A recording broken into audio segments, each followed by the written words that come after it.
ان مسلک کے جھگڑوں میں سے نکلو۔ اللہ والوں کا جو مسلک مذہب ہوتا ہے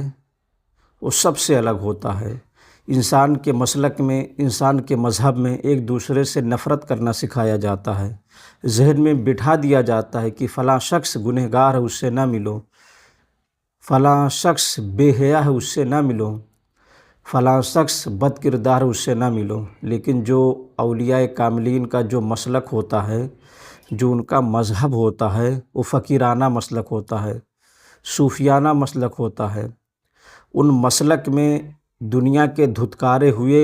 لوگوں کا بھی ویلکم کیا جاتا ہے، ان کو ایکسیپٹ کیا جاتا ہے، پھر ان کی تعلیم و تربیت کیا جاتا ہے۔ اور جس کی تعلیم و تربیت اللہ والے کرتے ہیں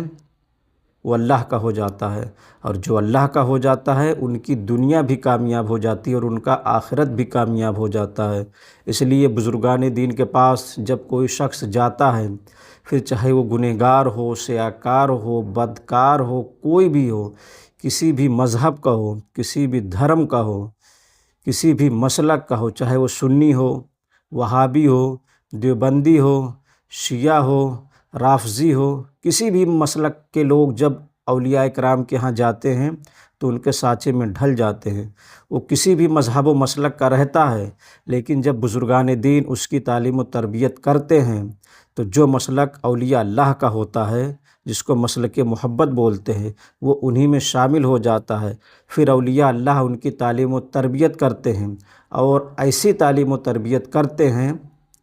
کہ وہ کچھ دن کے بعد وہ اللہ کے بے حد قریب ہو جاتا ہے۔ اور جب انسان اللہ کے بے حد قریب ہو جاتا ہے تو اللہ کا ہو جاتا ہے۔ جب انسان اللہ کے قریب ہو جاتا ہے تب انسان اللہ کا ہو جاتا ہے۔ اس لیے ہم نے دیکھا ہے ایسے بزرگان دین کو، ایسے صوفیاء کو جو سب کو ایکسیپٹ کرتے،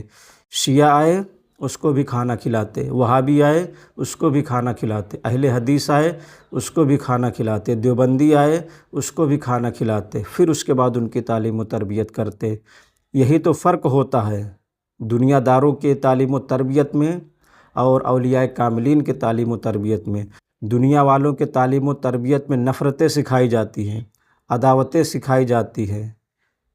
فلاں شخص سے مت بات کرو، وہ دوسرے مسلک کا ہے، فلاں شخص سے مت ملو، وہ دوسرے مسلک کا ہے، فلاں شخص کے ساتھ کھانا نہ کھاؤ، وہ دوسرے مسلک کا ہے، فلاں شخص کے ساتھ اٹھو بیٹھو نہ، دوسرے مسلک کا ہے۔ لیکن بزرگان دین سب کو ایک ہی دسترخوان پر کھانا کھلاتے، پھر ان کی تعلیم و تربیت ایسا کرتے کہ وہ اللہ کے قریب ہو جاتا۔ اور جو انسان کسی بھی مسلک کا ہو، کسی بھی مذہب کا ہو، جب وہ اولیاء کاملین کے صحبت میں آتا ہے، اولیاء کاملین کے پاس جاتا ہے، تو اولیاء کاملین اسے ایک نیک اور پرہیزگار انسان بنا دیتے ہیں۔ آج بھی جب لوگ بہت زیادہ بگڑ جاتے ہیں تب انہیں خانقاہ میں لایا جاتا ہے، کیونکہ جو بزرگان دین کے قریب رہتا ہے وہ دھیرے دھیرے اللہ کے قریب ہو جاتا ہے، اور جو شخص اللہ کے قریب ہو جاتا ہے وہ خود اللہ والا ہو جاتا ہے۔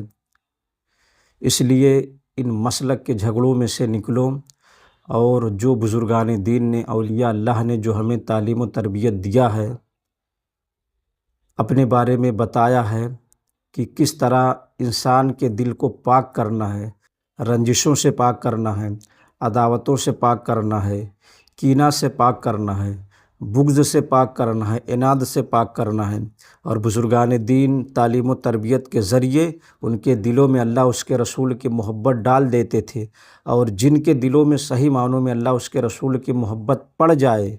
داخل ہو جائے، وہ دل کبھی آوارہ نہیں ہوتا، وہ دل کبھی بدکاری کی طرف جاتا ہی نہیں، وہ دل کبھی سیاکار ہو ہی نہیں سکتا، کیونکہ بزرگان دین کو جو تعلیم و تربیت ملا ہے وہ اسی کے ذریعے اس انسان کو نیک انسان بنا دیتے ہیں، اور کچھ دن کے بعد وہی نیک انسان اولیاء کاملین میں شمار ہو جاتا ہے۔ اس لیے ان مسلک کے جھگڑوں سے نکلیں، اللہ کے رسی کو مضبوطی سے پکڑیں، اور ایک امت بن کر سوچیں، اور جو اللہ اس کے رسول نے، بزرگان دین نے ہمیں بتایا ہے اس پر عمل کرے، پھر دیکھنا ہماری زندگی میں کیا کیا تبدیلیاں آتی ہیں، اور بدکار انسان بھی اللہ کے قریب ہو جاتا ہے۔